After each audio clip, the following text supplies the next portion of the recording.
নমস্কার বন্ধুরা, আমি সুপর্ণা। তোমরা সবাই কেমন আছো? আশা করি খুব ভালো আছো। আমার চ্যানেলে নতুন একটা ব্লগে অনেক ওয়েলকাম। তো এখন রাত 8টা বাজে। আজকে রাত 8টা থেকে ব্লগটা শুরু করছি। আর এখন তো ঠিকমতো ব্লগ ভিডিও শ্যুটই করা হয় না, শরীরটা যেহেতু ভালো নেই।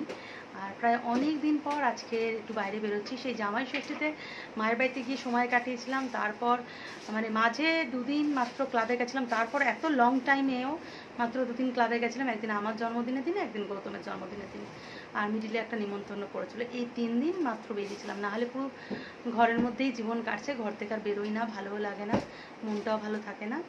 তো আজকে রাতের ডিনারটা আমরা বাইরে করব। আমাদের সাথে কারা কারা যাচ্ছে, কিভাবে যাচ্ছি, কোথায় যাচ্ছি, সবটাই একটু একটু করে শেয়ার করতে থাকবো। তোমরা শুধু দেখতে থাকো। গৌতম নিয়ে যাচ্ছি বাইকে করে। একটা বাইকে তো 3 জন যাওয়া যাবে না, ওরা বাইকে বেরিয়ে যাচ্ছে। আর আমি র্যাপিডো বুক করেছি, আমি যাব র্যাপিডো করে। র্যাপিডোর জন্য ওয়েট করছি। তো চলে এসেছি ট্যাংরা। আজকে চায়না টাউনে আমরা ডিনার করব। আজকে ফার্স্টিং 3 খাতে আমরা খাওয়া দাওয়া করবো। আমার সাথে রাজা আছে, এদিকে বানি আছে, এদিকে উৎসাহ, আমি আর গৌতম। আরও সবাইকে বলা হয়েছিল, কিন্তু কেউ ইন্টারেস্টেড নয়। আপাতত আমরা খাওয়া দাওয়ার ব্যাপারে ইন্টারেস্টেড থাকি বলে আমরাই ঝটপট চলে এসেছি।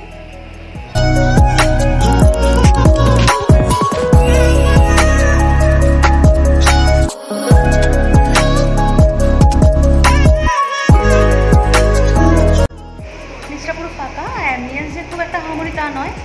এখানটায় অল্প একটু জায়গায় বসার ব্যবস্থা আছে। আমরা এখন ওপরেতে চলে যাচ্ছি, নিচে যেহেতু ফাঁকা।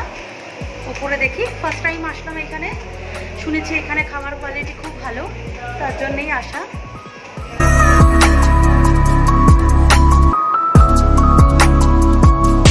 সিঁড়িগুলো মারাত্মক খারাপ। গৌতম কি দাঁড়িয়ে আছে।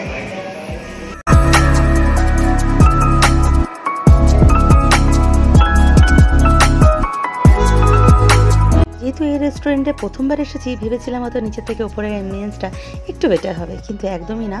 ওপরে উঠতেই তো আমাদের মন ভেঙে গেল। ভীষণ ছোট জায়গার মধ্যে অ্যারেঞ্জমেন্টটা, সিটিং অ্যারেঞ্জমেন্টটা একদমই, 3টে টেবিল, মানে একদমই ভালো নয়। এই রুমটা লক আছে। আমার মনে হয় গুগলে আমি এই রুমটারই ফটো দেখেছিলাম, এই রুমটা একটু বড় সড়ো মনে হচ্ছে, কোনো কারণে এখন লক আছে। তো যাই হোক, মনে আশা রাখছি যে খাবার দাবারও কোয়ালিটি অ্যাটলিস্ট ভালো হবে, কারণ এত দূরে এত কষ্ট করে এসে সবটাই যদি ভালো না হয়, ভীষণ মনটা খারাপ লাগবে আমাদের। মনটা আরেকটু বেশি খারাপ হলো যখন মেনু কার্ডটা খুললাম। অথেন্টিক কিছু চাইনিজ ডিশ এই মেনু কার্ডেই নেই, যেগুলো ভেবে এসেছিলাম খাবো। মেন কোর্স হোক আর স্টার্টার্সই হোক, বেশিরভাগ ডিশেই দেখলাম হাফের কোনো অপশানই নেই। অনেক চিন্তা ভাবনা করার পর আপাতত মেনু ডিসাইড করা হয়েছে, এখন ওয়েট করা হচ্ছে, খেয়ে দেখা হবে জিনিসগুলো কেমন, কতটা টেস্ট। সুন্দর করে যত্ন সহকারে ওনারা টেবিলটা আমাদের অ্যারেঞ্জ করে দিয়েছে। আর এখানে প্লেটের সাথে রয়েছে স্যুপ বল।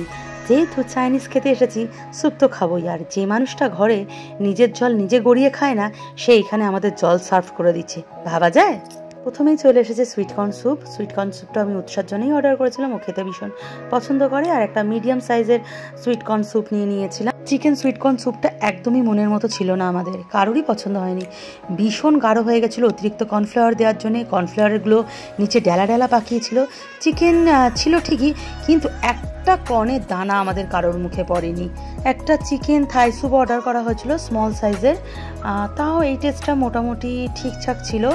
তো কোরিয়ান্ডার ছিল বলে, ধনেপাতা দেওয়ার জন্য একটু মানে খেতে তাও চিকেন সুইটকর্নের থেকে বেটার লেগেছে। তারপর চলে এসেছে গরম গরম চিকেন ড্রাম 7।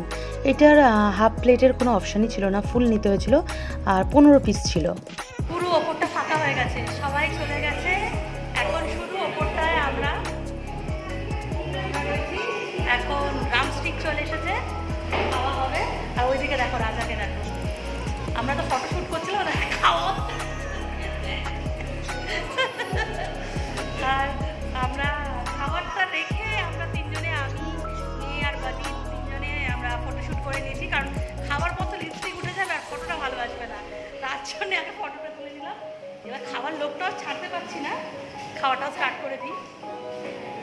ডাম 7-এর টেস্টটা মোটামুটি ঠিকঠাকই ছিল, কিন্তু বেশিরভাগ চাইনিজ রেস্টুরেন্টে ড্রামস্টিকটা মানে একটা সসে টস করে দেয়, কিন্তু এখানে জাস্ট ফ্রাই করে দিচ্ছিলো, কোনো সসে টস করে দেয়নি।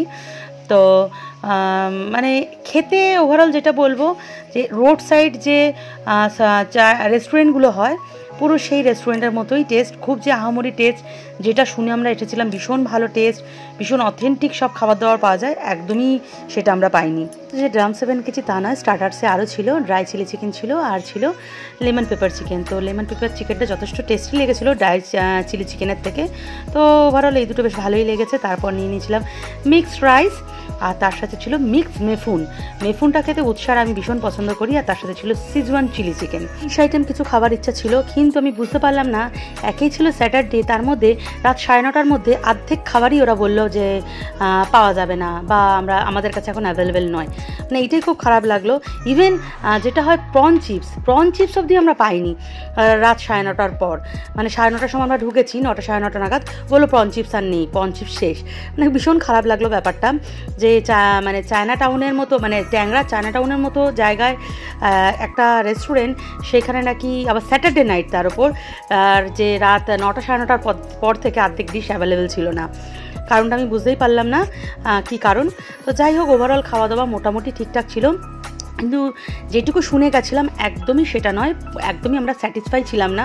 যে পরিমাণ টাকার অ্যামাউন্ট গেছে সেই অনুযায়ী খাওয়ার কোনো কোয়ালিটিই ছিল না। তো যাই হোক, চলে এসেছিলাম, খেতে তো হবেই, তাই আমরা খেয়ে দিয়ে নিয়েছিলাম। খাওয়া দাওয়া কমপ্লিট। আর এখন কটা বাজে? এখন বাজে 10:30। আমরা এসেছি 9টা নাগাদ, না 9টা নাগাদ এসেছি। 10:30 খাওয়া দাওয়া কমপ্লিট করে এইখানে আমরা মানে রাজা কিছু বাড়ির জন্য খাবার নিতে চাইছিল, তো এখানে হলো না। আমাদের এখন পাশে যে কিমলিং আছে ওইখান থেকে আমাদের ঘরের খাবারটা নিতে হবে। সেটাই সমস্যা হয়ে গেছে, এখানে ক্যাশ পেমেন্ট করতে হয়, আর ক্যাশ সেরকমভাবে নিয়ে আসা হয়নি। ভেবেছিলাম যে মানে কার্ড বা ফোনে পেমেন্ট হয়ে যাবে, এটাই সমস্যা হয়ে গেছে। তারপর তো সমস্যা হয়ে গেছে, সব প্রবলেম সলভ হয়ে গেছে। এবার বেরোচ্ছি আমরা।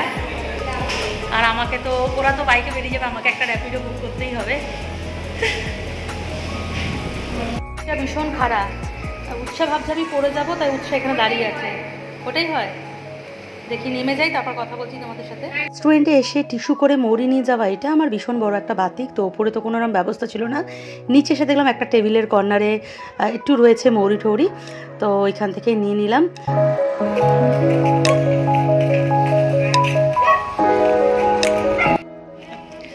এখন যাচ্ছি কিমলিংয়ে, যেটা বললাম রাজা একটু বাড়ির জন্য নিয়ে যাবে খাবার, তার জন্য।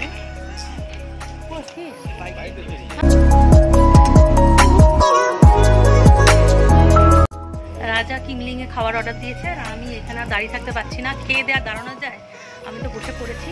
এটা নিশ্চয়ই কোনো কাকিমার রুটির দোকান, সকালবেলা কাকিমার রুটির দোকান চালায় কিমলিংয়ের উল্টো দিকে। আমি আর এখানে একটা লালুগুলো শুয়ে পড়েছে, আর আমি বসে আছি, আর ওরা সবাই দাঁড়িয়ে আছে। কিরে লালু না ভুলু? আরে ভয় পাস না, বস বস বস বস বস বস বস বস বস বসো বসো। বেরিয়ে পড়ছি, বাড়ির দিকে রওনা দিচ্ছি। আর র্যাপিডো বুক করলাম না, একটা বাইকে আমরা 3 জন উঠে পড়েছি, রাজারা আগে যাচ্ছে। বড় বড় রেস্টুরেন্ট থাকার সত্ত্বেও জায়গাটা একদমই ক্লিন নয়। দেখো রাস্তার দুধারে একদম নোংরা ডাম্প তৈরি হচ্ছে। আর ওইটা বিগ বস মেয়ে আমাকে আসার সময় বলে, মা এখানেই খেলে বেটার হতো। তো আমরা যথারীতি বেশিরভাগ বিগ বসেই খাই বা গোল্ডেন জয়। হ্যাঁ, তো মানে এবারই মানে কিংফায় চলে গেছিলাম, ভাবলাম যে ওখানে খাওয়াটা তো ভালো হবে। আর এক জায়গায় সবসময় খেতেও ভালো লাগে না। আর এদিকে রয়েছে বেইজিংও খুব ভালো রেস্টুরেন্ট, যথারীতি এর খাবারও খেয়েছি, ভীষণ টেস্টি।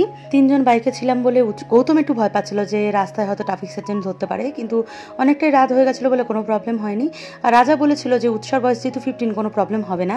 তো ট্যাংরা থেকে সোজা তপসিয়ার দিকে ঢুকে পড়েছিলাম, আর মেন রোড দিয়ে বাইপাস হয়ে সায়েন্স সিটি হয়ে ঘুরে আসিনি, আমরা তপসিয়া থেকে পিকনিক গার্ডেন হয়ে বাড়ির দিকে এসেছিলাম।